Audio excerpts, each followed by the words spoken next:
যাবেন? স্যার, ওর জন্ম, school, college, hospital, কোথাও কোনো ইনফরমেশন নেই। এই লোক অতীত থেকে ফিরে এসছে। আপনাকে খুঁজে বের করতে বলে গেছে। বর্তমানে ঘটছে, ভবিষ্যতেও ঘটবে।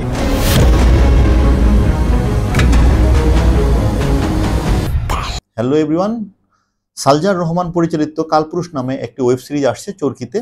অলরেডি এই ওয়েব সিরিজটি ট্রেলার মুক্তি পেয়ে গিয়েছে এবং ট্রেলারটা এক কথায় অসাধারণ।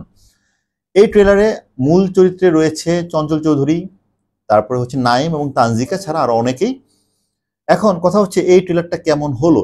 এই ট্রেলারটা দেখলে অনেকেই এর সাথে মিল পাবেন হচ্ছে কারাগার নামে একটা ওয়েব সিরিজ ছিল চঞ্চল চৌধুরীর, যেখানে একটা কারাগারে অনেক বছরের পুরনো একজন কয়েদি হঠাৎ করে আসে।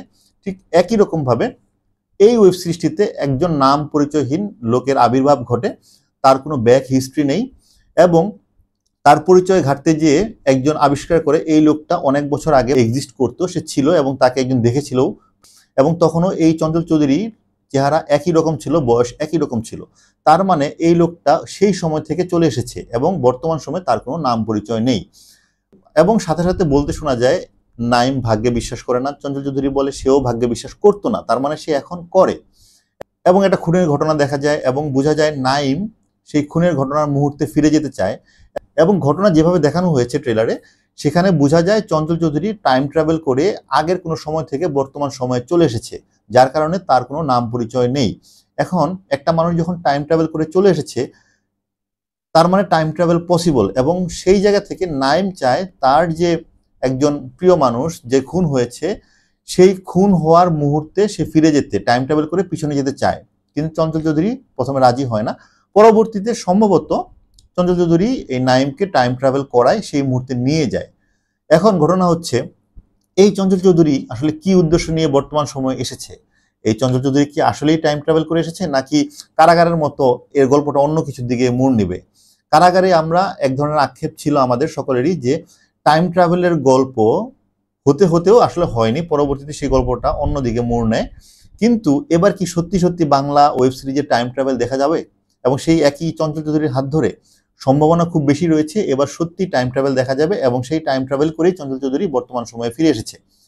এখন যদি মাঝখানে কোনো টুইস্ট না ঢুকায় যে আসলে যেই লোকটা আসলে প্রমাণ করছে বা বলছে সে টাইম ট্রাভেল করে আসছে সে যদি গল্পে চঞ্চল চৌধুরীর কোনো একটা প্ল্যানের পার্ট না হয়ে থাকে তাহলে সত্যি এই ওয়েব সিরিজে টাইম ট্রাভেল দেখা যাবে এবং নাইমকে হয়তোবা টাইম ট্রাভেল করে আবার পিছনেও নেওয়া যাবে এবং পিছনে গিয়ে সে আসলে খুনের কি মোটিভ পায়, খুনটা কে করেছে, কি দেখতে পায় সেটা কিন্তু একটা রহস্য থেকে যাবে। এবং ট্রেলারে কিন্তু কয়েকটা কোয়েশ্চেন থ্রো করা হয়েছে যে এই যে মিস্টিরিয়াস পারসন চঞ্চল চৌধুরী সে কি আসলে কোনো খুনি নাকি তার অন্য কোনো উদ্দেশ্য রয়েছে। তো সবকিছু মিলিয়ে অনেক কোয়েশ্চেন মাথায় এবং সবগুলো কোয়েশ্চেনের উত্তর পাওয়া যাবে যখন ওয়েব সিরিজটি মুক্তি পাবে। অনেকদিন পরে একটা থ্রিলারের ভালো গন্ধ পাওয়া যাচ্ছে এই ওয়েব সিরিজটি ট্রেলার দেখে এবং কাস্টিং দেখেও কিন্তু বেশ ভালো লাগছে। চঞ্চল চৌধুরীকে একটা ফ্রেশ লুকে দেখা যাচ্ছে, নতুন ডিফারেন্ট একটা লুকে পাওয়া যাচ্ছে এবং সেটা দেখতে বেশ ভালো লাগছে। এবং নাইম মানে নাইমের কথা আলাদাভাবে বলতে হয়, এই অ্যাক্টরটা যথেষ্ট পরিমাণ স্বাস্থ্য সচেতন এবং ফিট ছিল। শুধুমাত্র এই ক্যারেক্টারটা করার জন্য সে প্রায় 35+ কেজি ওজন বাড়িয়েছে। এটা কিন্তু বাংলাদেশের এই ওয়েব সিরিজ বা সিনেমাতে খুব বেশি একটা দেখা যায় না, খুবই রেয়ার।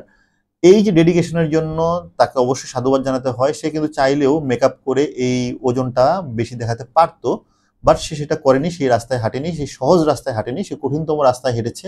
বিকজ ওজন বাড়িয়ে অভিনয় করা এবং পরবর্তীতে আবার ওজন কমিয়ে ফেলা এটা খুবই টাফ জব।